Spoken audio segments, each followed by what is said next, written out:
Welcome to the Real Estate Marathon Podcast, your guide in the race to financial freedom through real estate investing and sound financial practices. This podcast is for anyone interested in learning more about real estate investing, personal finances, and a new take on traditional retirement.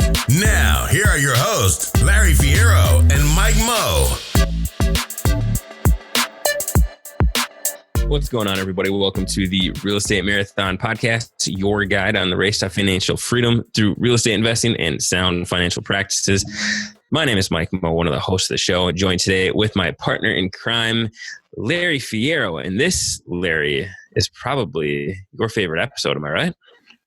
Yeah, anything to do with credit score, credit repair, it's all pretty much my favorite episodes because let's face it, I just veg out on credit scores and I could sit there and look at my credit score and look at my bills for hours and hours at a time every single day. And I will drag myself through this one because I know how important it is, even though I'm not a huge fan of the subject, but I'm glad we're doing it anyways. Well, Mike, it's because you're a giver, to be quite honest with you. Yeah. I don't know if I've ever been described as that before, but we'll take it. Yep. So, what do you think? How's everything going out there? Dude, it's quarantine life. So I'm just happy to be on another podcast and, doing what we like to do here. That's it. Yeah. Well, you want me to jump right into the warm up, get them started? Let's kick it off, man. All right, man. The warm-up is the Federal Fair Credit Reporting Act, the FCRA. What the Federal Fair Credit Reporting Act does is it promotes the accuracy, the fairness, and the privacy of information in the files of consumer reporting agencies. Yeah, puts everybody, just put some guidelines around this credit report that we're talking about, what companies can and can't do, and just make sure everybody's got a level playing field. Yeah. It gives the creditors rights, and the people that are being, I don't want to say harassed, but if you are being called repetitively by collection agencies, that sort of things, there are certain guidelines they have to follow to make sure that they're living to the letter of the law. Yep. And you got to start out by knowing your rights. Yes, sir. All right. What do you think? Should we dive right into this? Yeah, let's dive right into it, man. All right. So before we get started, let's kind of set the lay of the land here. So we're going to talk about credit repair today, not just what a credit score is, not just kind of how important it is, because we detailed this back in a handful of episodes, right? 20, 30, 40 episodes or something like that. Yeah. But we're going to talk about kind of how to repair it. So the first thing is we're going to talk about getting started and knowing where you are, and then some tools to do that, and get really deep into the repair process. And then we're going to talk about how you maintain a good score. So once you get there, how to keep it there, and if you're already there, how to keep that score nice and lofty. Yeah, absolutely. And the first thing, I mean, it's like some of the other programs out there that you see. The first thing is you got to admit you have a problem, kind of. You have to decide that you need help with your credit score. You find out what your credit score is and decide, it's not where I want it to be, which, for the most part, I think a lot of people, it's not where they want it to be when they first start out, because it takes a lot of hard work. You have to understand the criteria, and you have to actually put the work in to get it where you want it to be. Yeah. The credit score itself is pretty easy to understand. It's those actions that have accumulated over the years that brought you to that credit score that you need to change, right? So, and obviously that varies dramatically from person to person. So it's looking at that score and trying to tie it back to those actions that caused it to be where it's at, so you know where to start. Yeah, absolutely. So what constitutes a good credit score? That's one of those conundrums and those things that it's a mystery that people try and figure out. And for me, a good credit score is in my opinion 660, 670 or above. You look into the average area there in the mid 600s to 700s, and then anything over 700 starts getting better and better. And if you're lucky enough or fortunate enough to get into the 800 plus club, then that's stellar credit, and there's pretty much the world is your oyster at that point.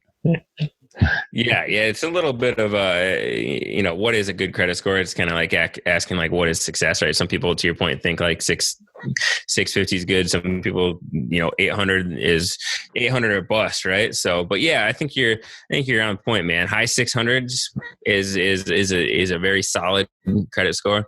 And I think as we were talking to Tim way back in episode 3 or 4, I think, a lot of there's a little bit of a diminishing returns at some point in time. Once you get up at the 720s or 730s, there are certain benefits that there aren't a ton of benefits after that point. Not saying don't strive for those 800s, right? But it's definitely a little bit of diminishing returns once you get into those mid 700s as far as like the benefit to you. But yeah, and then there's the obvious benefit of bragging rights. So there you go. You get to let everybody know that you're in the 800 club. So where do they start? I mean, basically, one of the first things I like to tell people is that they should get a free credit report for all three of the big credit bureaus: TransUnion, Equifax, and Experian. And, you've got to check all three of those credit reports because each credit reporting agency reports different things, and not all of your accounts may show up on all three of them. And one of them could have something that's incorrect, and you just want to jump on all three of them and make sure that every single item on every single credit report is accurate. Yeah. So again, those are Equifax, Experian, and TransUnion, and you can go to each one of those individually and pull it. If you're really lazy like myself, you can just go to a different company that will pull all three of them for you. Something like we talked about this actually. Again, like we went through the Credit Karma thing for the first time with myself on that episode, 20, 30 episodes ago, where we talked about it, and that is a really good resource. I think Credit Karma pulls two of them. I think it's TransUnion and Equifax. Is it Equifax? Okay. It is Equifax, yeah. And, so then you just have one account and it pulls both, 2 out of the 3 major ones. And then there's a lot of other resources that do that as well. You want to make sure you're going to a legit, a legit company and a legit provider. You want to do your research because obviously you're putting some sensitive information with these websites. But instead of going to each one of these 3 individually, I just go to Credit Karma and it pulls at least 2 out of the 3. And then, there's some sites that do all 3, but yeah. The big one that I recommend is annualcreditreport.com, and they allow you one credit report from each of the 3 big ones yearly.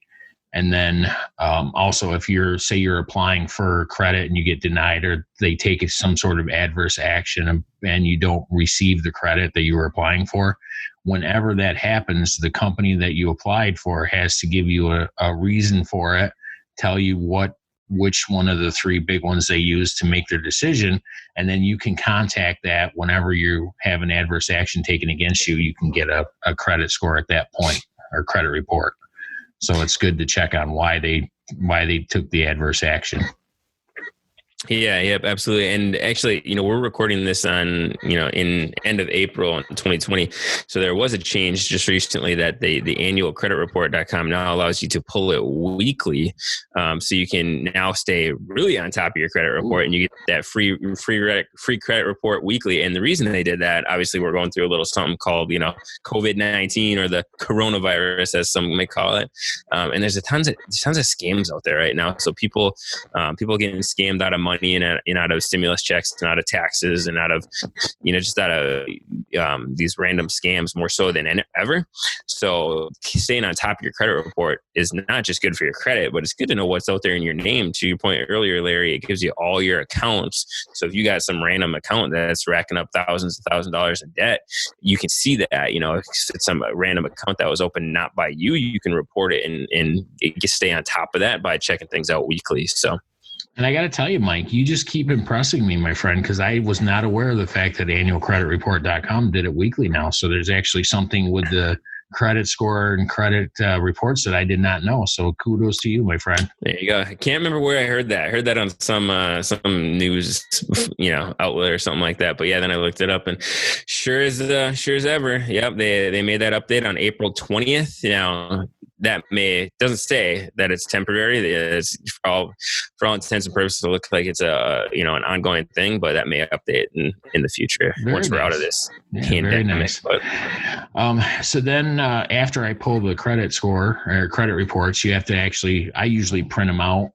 So I have them hard copy so I can make notes right on the actual reports. Be green, Larry. Come on, don't print it. I print it into a PDF. Is that better? There you go. So I save it into a PDF, and then I go through each one of those individually. And you can do a couple of different things. First thing, if you have some negative information, you can actually go to the website for each of the big three and dispute whatever is negative, or not negative, but whatever is incorrect on your credit report. And that usually they put in a dispute, and then it takes them usually about 35 days to come back to you and get the negative, the incorrect information removed.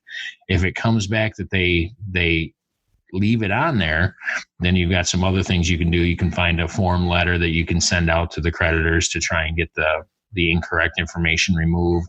You can call them and call the actual creditors, get a hold of them directly, let them know that the information is incorrect, try and go through those channels with the actual creditor instead of the credit score company, and basically just start standing up for yourself. You have to defend yourself on some of these because they're larger companies, and let's be honest with you, they go through and do credit scores and credit reports on pretty much everybody out in the world today, and they just don't have time to 100% verify every little tidbit of information. Yeah, this is one of those funny ones, man, because I'm kind of on the same. I'm under the impression, like, these big companies, they got their stuff together. Usually they're pretty accurate on either reporting and things like that, right? So I gotta admit, I'm usually not the first one to challenge or to stay on top of things like that, but I was looking it up, and there's a study done by the FTC, the Federal Trade Commission. 1 in 5 people have an error on their credit report, at least one of their credit reports. 1 in 5 people. So if you have something that's bringing your credit report down that's inaccurate, that can just be a couple clicks of the button, reporting it through that credit agency.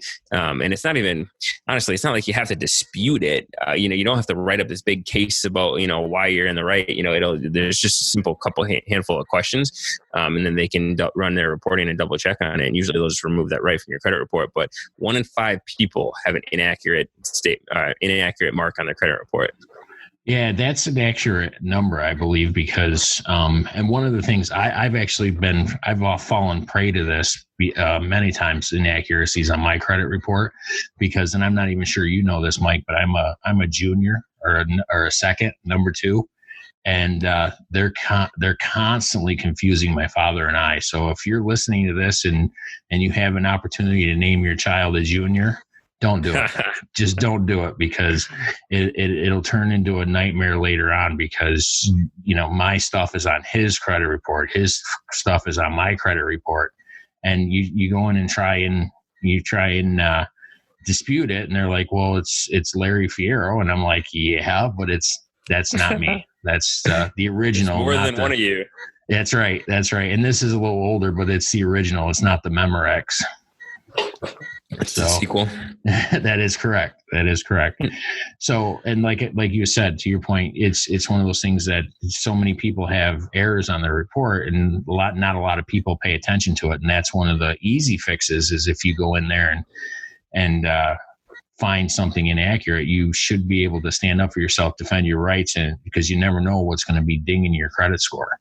So get on those yearly at least and fight it. You got to defend yourself against this. Yeah, and that's why I'm a big proponent for making it easy, right? So the things like Credit Karma and things like, I use Mint for a lot of like the figuring out where your finances and your budgets and things like that. And they have a free credit report too, and they automatically email you, the once a month that it updates or whatever, or I think it's once a month. Maybe it's sooner than that. Anyways, they email you every time it gets updated, right? So it makes it really easy. So I don't have to remember to go pull it. It just automatically gets sent to my inbox.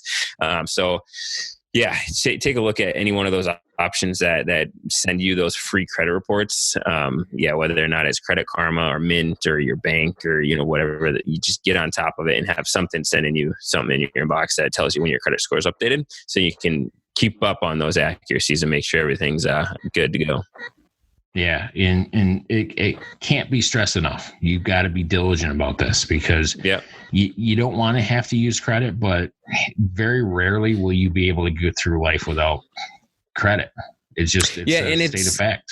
And it's not hard. Like, once you get your account set up with these people, it literally takes me 45 seconds to check my credit score now when I get the email saying it's updated, or if I want to pop on a Credit Karma, my login information is obviously saved, and it's literally 45 seconds and it updates my credit score, and I see, it fluctuates, a couple points here or there. And if it fluctuates more than that, I can dig in and see why. So it's super easy to stay on top of it. So I think a lot of people shy away from their credit score because it's just that, people are, once the unknown is kind of scary, right? So people don't know what goes in their credit score. They don't know how to get their credit score. They don't want to put their social or any of this other stuff on these websites online. And it's not that scary. It's not that difficult. Just, bite the bullet and go to one of these really easy sites and get it done.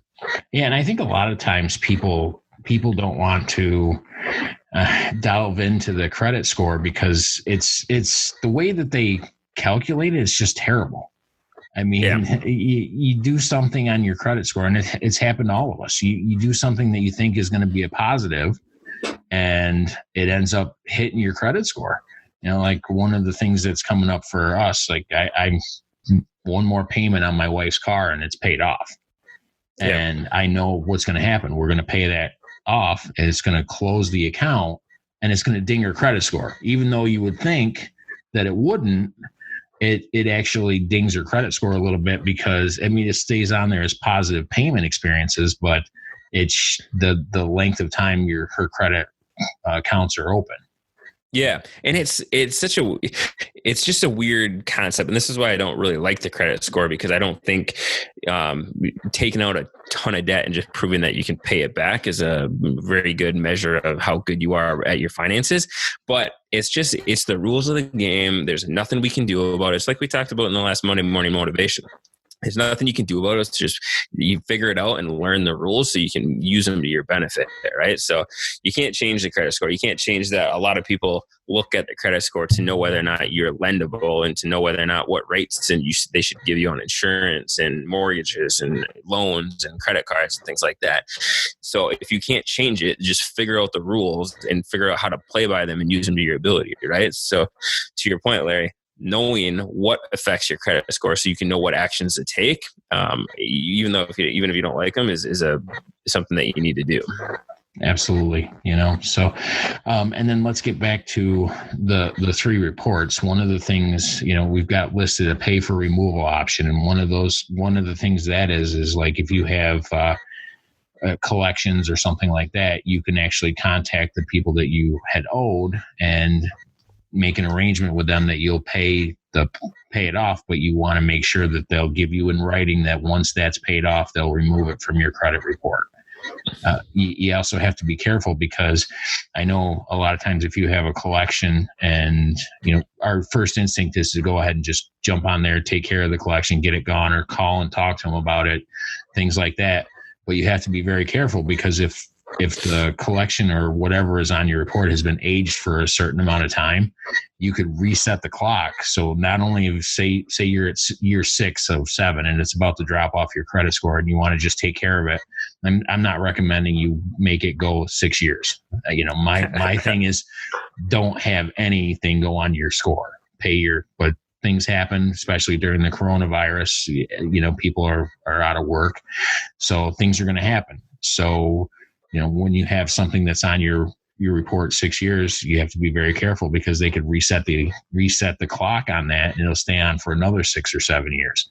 So if you do things incorrectly, you could have a negative impact from a mark for 14, 15, 16 years. And I've heard of people resetting the clock after 10. It's already fallen off. They've called and they reset the clock so it went back on for another 7 years. So you got to be very careful when you're dealing. Yeah. and it was all according to FMCRA, and they were able to put it back in your credit score. So you just got to be very careful how you handle certain negatives on your credit report. Nice. Yeah. Yeah. And knowing, like I said, knowing what those factors that go into the credit score is so huge. And it's so, like, you go onto these websites, like my Credit Karma right now, looking at my account, it's got all these buckets, and it lets you click in and figure out exactly, like, you need to be here to have, green in this section, or you're yellow in this section, or red in this section. So it gives you exactly like what you need to do for each one of these things that make up your credit score, to really improve it. So super easy. Yeah, and when we first started this podcast, you had never dealt with Credit Karma, and I remember the episode where we got you all signed up, and you were looking through your Credit Karma and everything, and and I'll be honest with you, it's bringing a little bit of a tear to my eye that you're you have it that readily available. So yeah, man. Now I check it. I probably check it. I don't know, once a month or so when they send me that update, and kind of dig in, see the updates. And yeah, it is interesting. Like these total accounts here. Like you're saying, when you pay off your wife's car, it's going to drop because one of those accounts closed. And it's like, 21 plus accounts is like the best you can have, which I find is weird. The other one is this age of account. So here we're talking about, how to improve your credit score. So, 9 years or more is is like the best you can get for age of credit, right? And so if I'm looking at all my age. Average age, yes. Yeah. So if I'm looking at all my accounts here, I might have I got some that are, 20 plus years old, but I got some that are, a year and 11 months old. If I close that one, that's going to improve my average age of accounts, right? So, but it also is going to drop the other one. So if I'm, if I got 23 accounts, and I know I can drop one and go to 22, and that's going to drop my, my 1 year and 11 month account. That's going to boost up my average age. Then I'm going to be a win-win, right? So it's figuring it out and figuring out what makes sense for your situation and what levers to pull. But like I said, the site lays it out super easy to use, super easy to look and see where you fall in these ranges. So definitely go check it out. Yeah, and I've been firmly in the Credit Karma camp for many, many years now. So yeah, you're the spokesman, and they should start paying you. Well, I don't like to brag, but I did get a check from them the other day. There you go. Yeah, it was for 12 cents. But what are you going to do? Oh, okay, whatever. They pay you based on your value to them. Okay, and then once you determine how you're going to take care of any collections or negative public records or anything like that, one of the big things you can do is maintain 100% on-time payments. That is key. That's a big part of your credit score. And I tell everybody this, and I'm planning on getting a tattoo eventually that says zero late payments ever. Because and you just got to maintain that, and you have to be very diligent, because one late payment can drop your score 100 points. Yeah, for sure. And I'm looking to, what the payment history is obviously the number one factor of their credit score, right? That is huge impact. And if you look total number of payments, 99% is green, but 98% is yellow, and 97% is red. And that is the spectrum. It doesn't go to like 92%, 93%. So it is obviously very, very important. And that's out of all your payments that you've made, right? So it's missing just a handful of those is going to drop you from green to red. And like you said, it's the biggest impact on your credit score. So, and this is basic personal finance 101. If you take out a debt, if you take out a credit card, if you take out a loan, pay the dang thing back. Don't be one of those terrible lenders who just forgets about things or decides not to pay things back and did default on it. Obviously things happen. People come on tough times, but live within your means. And if you're going to take out a debt, pay it back. And if you're like me, who just completely has these things slip from your mind occasionally, the first thing you do when you get an account is you set it up on auto payment, so you don't do that, right? That's the thing that I learned early on is, if I have a payment over here and a payment over there, one of these months I'm going to forget about them, so auto payment on every one of them. Yeah, the auto payment's a great feature, especially if you do have a difficult time with remembering. And like you said, man, there's only a 3% window to go from completely squared away to a complete train wreck in your credit score. And that doesn't take very much to get there. You miss one or two payments and boom, you're there. Exactly. And it takes a long time. A 30-day late payment goes on your credit score, stays there for 7 years. Yeah, that's one crazy, payment, man. 7 years drops your credit score ridiculously. So I always tell everybody, when you start down this path, you need to make sure that you're prepared to find the money, borrow the money, do what you got to do to get the money to make these payments, or do not get that credit. Yeah. And you want to make sure, any late payment is bad, but it does get worse the later it is. So if you're 30 or 60 days late, it doesn't hit you as hard if you're 90 days late. It's really hard to recover from a credit score perspective. So yeah. And some people, I mean, you get into 120 or write-offs. I mean, I've talked to people who've asked me how I get my credit score, and I say, let's take a look at your credit report, and they show me the credit report, and I'm like, you've got like 10 accounts and 9 of them have 120-day late payments. I mean, and like, well, how do we get that off there? You wait 7 years. That's at this point, just, and then you got to start today. You got to start today making those payments at 100%. It will eventually get better, but there's only so much you can do in credit repair. And if you get a company out there that tells you that they can give them $1,500 and they'll delete all your negative information on your credit score, you should definitely run, because that's not something you can legally do. They can't legally remove information that is accurate. Information. Yep. Yeah. So, and just be very careful, because there's a lot of scammers out there, man. And there's a huge difference between like a consumer credit counseling service where they help you get back on track with your creditors, and a credit I'm trying to remember, debt relief, where they actually call the insurance companies or the credit card companies and they settle. They give you a percentage of by that time your credit score is already messed up. But yeah, you end up paying 10% of your bills, but that's going to hit you for a long time. Yeah, for sure. So, and then once that's all set and you've started writing these letters, hopefully you can get the incorrect information calculated, and then you have to make that conscious effort to fix your credit score by doing the right things and knowing what the right things are.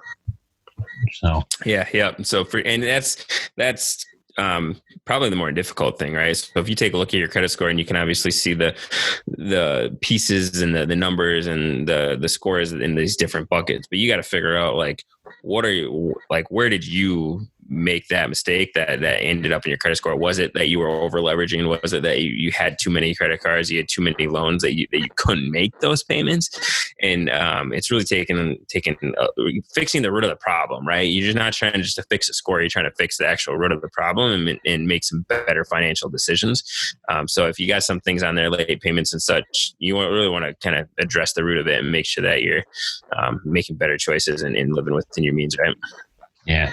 And then once you get your credit score fixed, you should definitely follow up every year to make sure that no surprises have come up. It's all about accuracy. It's all about paying attention. And it's all about standing up for your rights. And once you get it figured out and you get on a regular basis, you'll be in much better position. And a lot of people don't understand and don't realize that the credit score is something that is used for a lot more than just when you need credit. And you and I both, we've talked about this before. Your credit score can affect how much you're paying for insurance, your car insurance. I mean, you would think, what does credit score have to do with car insurance? Well, it has everything to do with car insurance. If you've got an 800 credit score, you're paying a lot less for car insurance than somebody with a 600. And, and it's counterintuitive to think that car insurance premiums have anything to do with credit score, but they really do. Yeah. Yeah. And it's, like you said, there's a handful of things that you just don't realize that are impacted by the credit score. But a lot of just the more common ones, and, you talk about like your lending ability, your mortgages, and to your point, your loans and your auto insurance, things like that. Really, having a solid credit score can save you a ton of money over the course of, of your lending career, as you may know. So, yeah. So, and then once you start the dispute process, that's when you've realized how easy it is to dispute. It doesn't cost you any money to dispute them. Dispute the mistakes or outdated items on your report. And that's another thing that's a good point that you bring up on the outline here, is that you're not just looking for inaccuracies, but sometimes you have something that's been on your credit score or your credit report for over 7 years, if it's close to being a negative, and they don't always drop right off. So if there's something that's been on your score for over 7 years, generally, if it's a bad thing, you don't really want to get good things removed from your credit score, because that just doesn't work that way. That could actually hurt you in the long run. But if you have something, if you do end up with a missed payment, a 30-day payment, if it stays on your credit score, credit report for longer than 7 years, you got to get in there and tell them, look, I've done my 7 years, you got to remove these. And they generally they will remove them without a problem. Yeah. Cool. All right, man. So we talked a lot about getting, figuring out what you need, like where you are, getting started, checking in on your credit score, and figuring out what goes into it. We talked a little bit about the repair process in disputing inaccurate information and how we go about that, and some things to look for. So let's take as far as repair process goes, obviously we can dispute some of the things that are inaccurate. We can go about that and make sure things drop off accordingly. But let's go through each one of these buckets real quick, at a high level, and figure out what are some of these main things that people can do to repair credit in each one of these buckets. And the buckets I'm referring to are payment history, credit card use, or credit use, derogatory marks, credit age, total accounts, and hard inquiries, and figure out what they can do in each one of these buckets of the credit score to impact it. Yeah. Well, the first one, that the payment history, you can dispute late payments. If you know for a fact that your payment was not late and they're showing up as late, you can dispute that. You can provide supporting documentation to the companies and that sort of thing. And if it ends up being accurate, another thing you can do is start right now and don't have any more late payments. That's just a big one right there. Yeah. Yeah. What was the next one? So the other thing, and I'm just assuming this would work, but if it goes off total payment history, right? So if you have a percentage of payment history, right, for those late payments, so if you are trying to water down a missed payment or something like that, making more payments. So if you have a regular credit card that you don't typically have a balance on, obviously you can maybe put a few things on there per month and pay that off every month, and that'll obviously increase your on-time payments, which then will help your percentage, right? So that's an excellent point. You can definitely dilute the bad payment by, if you have multiple cards that you're paying. And what I tell people is, when you have a card with a zero balance, if you're not making actual payments on it, but every month that card is open, it shows up as a positive payment history, even though you don't have a balance on it. So that's an excellent point right there. So these first three that we're going to go through are high impact on your credit score. Very high impact. The next one is credit card use, and it really credit use. So, lines of credit and things like this also fall into this bucket, but making sure that you have a healthy percent of used of your credit line, right? So 0 to 9% is the best you can get. So if you have $1,000 credit card limit, and this is a total across all of your lines of credit. So say you got two $1,000 credit cards and you got $200, used across all of that, then you're at 10% utilization, right? Or 10% credit card use. So you want to make sure that you keep that. Really anything below 30% is green. You're going over 30% and you're getting into the yellow range of the credit score, but taking a look at your different accounts and keeping it in a healthy range. Yeah, and like you said, you got to make sure you maintain that, because the lower the balance that you have used on across all of your credit cards, the better off you are, and that goes for pretty much any credit card, but it can also be individual credit cards. So say you've got an overall usage of, we'll say 10%. Okay. But the credit cards that you have, all of the ones, say you have 10 credit cards, 9 of them are at 0%. One of them uses 100% of the credit card. That's still going to ding your credit score a little bit, because if you've got any cards that are at 100%, that's going to hurt. So you're going to want to spread that out over multiple cards rather than put it all on one single card. Yeah, yep, and yeah, keeping it under 10% would be ideal, but 30% is still under 30% is still green. But I don't like to give people that option. Just go with the 10%. Just go with the 10%. You're not going to get 800 credit score if you still have 30% of your credit usage. Well, and that's another point that if you have 30% maxed out on a card, is that something that you can pay off in 1 month? Our stance on credit cards is, at least my stance, we've talked about this before. I think they're a great tool to be used in some cases with the travel rewards, but I would never ever carry a balance on a credit card more than more than a month, so you're actually getting charged interest. I would always recommend only putting on a credit card what you can pay off in a month, so you're not getting charged that ridiculous mid 20% interest rates. Yeah, that's just I can't abide that. If you do have that, go back and listen to our episode about paying off debt, in a couple of different methods that you can take to attack those really high interest payments, because those are just gonna dig you deeper and deeper and deeper into a hole until you get rid of them. Yep, sounds like a debt snowball time. Yes, sir. Okay, the next bucket is the derogatory marks. And, the derogatory marks are collections, tax liens, bankruptcies, civil judgments, or anything like that negatively impact your credit score. And the way you really impact this is pay those collections off as fast as you can. As soon as it hits your credit score, don't let it wait 6-7 years. Be very careful, like I said, if it does get up to the 6-7 year range. But certain things like bankruptcy or civil judgments, those are just they're very difficult to get off your credit score early. I've heard of people being able to do it, but it's darn near impossible. And once you declare a bankruptcy, that's on your score for 10 years. That's going to ding you for a decade. Dang. Yep. That you want to avoid that if you can. Yeah. So pay all your bills on time. Make sure that you're not getting put in collection bureaus and that sort of thing. So cool. Credit age is that next one. So this is that one where it's a little bit it's a little bit tricky, because it's obviously there's nothing you can do to make your credit age faster, but you want to be careful. It's an average of all your accounts, so you want to take into account when you're looking at, if you're closing an account, if you're closing your oldest account that you have open, you might not want to do that, because that might be one of those things that are really propping up the average age of your credit. And 9 years is the best. 7 to 8 years is still green.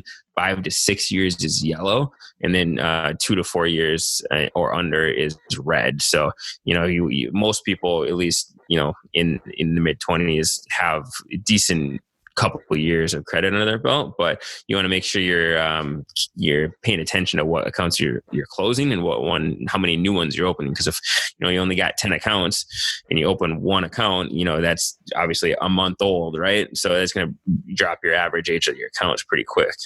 Yeah, and I think this one I'm not a big fan of. Like I said, this is what the section that's going to ding my wife's credit when we pay off a car.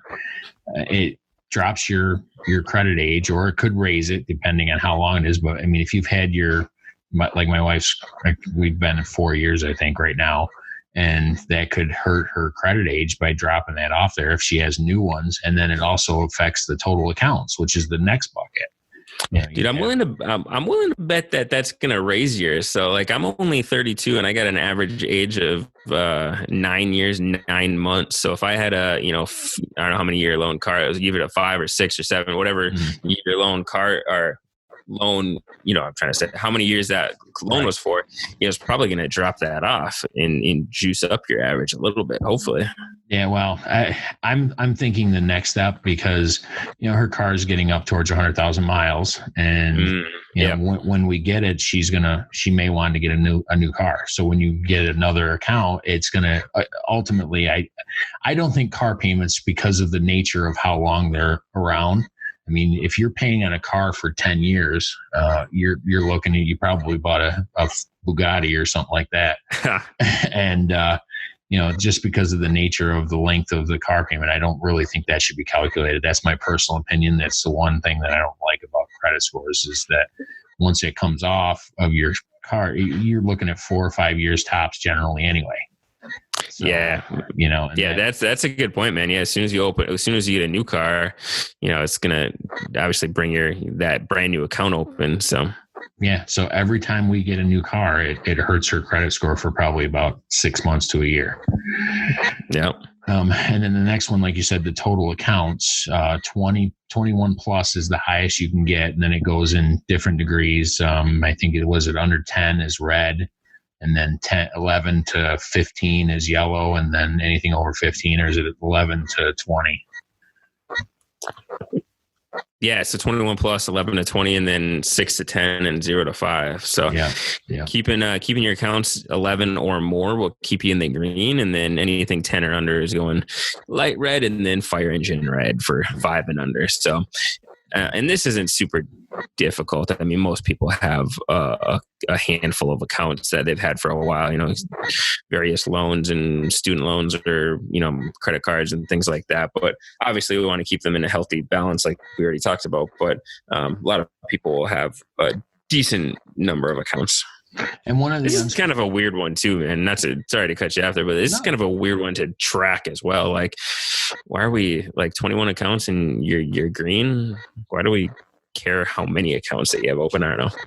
Well, and one of the things that they don't really tell you too much too is the type of accounts matter as well. And so it can affect the score too, because you have to show that you can handle a wide range of accounts. So they say car payment's different than a mortgage, and a mortgage is different than a credit card, and a credit card is different than a line of credit. But if you have all 4 of those things, that shows that you can handle a different mix of credit accounts, and that's going to help your score on top of the total accounts that you have. So it also depends. It also matters what type of accounts you have too. Interesting. Yeah. So, and then the last bucket that we're talking about is the hard inquiries. And what that is every time you apply for credit, you could get a hard inquiry depending on the company, but you could also have a soft inquiry, which doesn't show up on this. But hard inquiries are the ones that pop onto your credit score, that they actually, a creditor pulled your credit report and is using that to potentially give you credit. So the lower that number is, the better off you are. They're thinking that you're not out there just willy-nilly getting credit all over the place. Yeah, and this is to your point, hard credit pulls. So like your credit, if you're applying for a credit card, if you're applying for an auto loan, a mortgage, things like that. Those are going to be those hard credit pulls. Even sometimes, if you're getting a new cell phone, they got to do hard credit pull. So some things you might not think of that actually do hit your credit, but this is a low impact for your credit score. So depending on your credit score, where it's at currently, having a couple inquiries might ding you a couple points, but it's not going to tank your credit score. If you got 0 hard inquiries, you're in the green. 1 to 2 is in the green, and then it really falls off pretty quickly. 3 to 4 is in the yellow, 5 to 8 is in the red, and then 9 is in the fire engine red, as I'm now dubbing it. But again, it's a low impact on your credit score, so I wouldn't put a ton of concern around this one. And then, quick tip for people who are mortgage shopping, you do have 30 days, 30 days to kind of shop rates, where all the credit inquiries that you have with your lender or with different lenders shopping for a mortgage will only count for one on your credit score, because it allows people to shop rates without negatively impacting themselves. Well, and they tell you that's how it is. My personal experience has been that it's going to count as an individual one every time. They say that they lump it all together, and I haven't seen any empirical data that proves that to me, because, and I'll use a car loan as an example. Whenever I go get a car loan, I go right to my bank. I've got one bank that I use for all my car loans. Go in there, they give you one hard inquiry, and that's it. If you go to a dealership and buy a car and fill out their credit application, you're gonna end up with 10, 7, 8, 10 hard inquiries, and they tell you, oh, it's all going to count as one. Well, the funny part is I know the difference, and I've done it both ways. So when I go to my bank and get one hard, I drop maybe 2 or 3 points. I go to a car dealership and they put 6 or 7. I'm dropping 25, 30 points on the credit score. No, that's interesting, man. Yeah, I bought a handful of years ago, bought something at a dealership, and they obviously did the same thing, shopped, a ton of banks for the rates and only counted one. And then I did get double dinged for mortgages when I was shopping mortgages, but it was one of those quick disputes that they were able to pull it off. It is, I can't remember, my lender sent it to me at one point in time, but there is an actual law, I don't know if it's a law or regulation or whatever, fair credit reporting, law or whatever, that states that they can only ding you once, at least for the mortgages. I know that. I don't know about the auto loans, but they should be able to shop your rates without pulling your credit for auto loans, at least. Yeah. So just a piece of advice for me, just get that one bank that you use for your auto loans, and then every time you want to get an auto loan, it's just one ding. That's it. Yeah. And it goes away quickly. Yeah, I mean, I think, not to dive into the subject because it's not the point of the conversation, but I think shopping rates without dinging your credit is phenomenal. You'd be shocked, how many, what the variance is between rates when you're looking at cars and houses, that can really, really have an impact on your credit. So you can go to a broker who can shop tons and tons of different lenders for those rates, and most of the times can do it without dinging your credit. You just want to make sure you're asking those questions up front. Yep. So, and I think that's pretty much everything I've got in this part. We're actually working on getting a course set up for just this stuff. And I think in the course, we'll be walking you through more in depth how to actually go about doing everything, giving you the actual letters you can use, that sort of thing. And, just look for that coming out. That's something that we're going to be coming up with here and start recording shortly. Heck yeah. Yeah. So, well, what all right, dude. Call to action.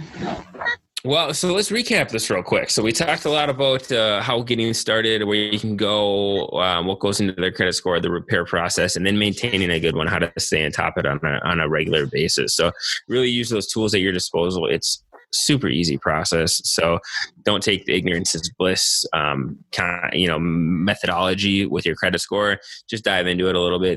These tools nowadays are so dang easy to use. You'd be dumb not to jump on there and at least kind of figure it out, to be just a little blunt. But I guess I can't be a little too harsh, because Larry, as you know, I wasn't too deep into their credit score. I had when we started, it was basically, the once, quarter email that I got from Mint. But either way, now that I know the Credit Karma, I love that thing. Get on it every once in a while, and it's so easy to figure out. So yeah, we should get a sponsor for Credit Karma, man. I think we dropped them like 15 times on this show. I'm actually going to tag them, and when I post this, I'm going to do hashtag Credit Karma. see if anything comes of it. But we'll take a sponsorship. It's all good. I need a new microphone. There you go. But like you said, I love Credit Karma as well.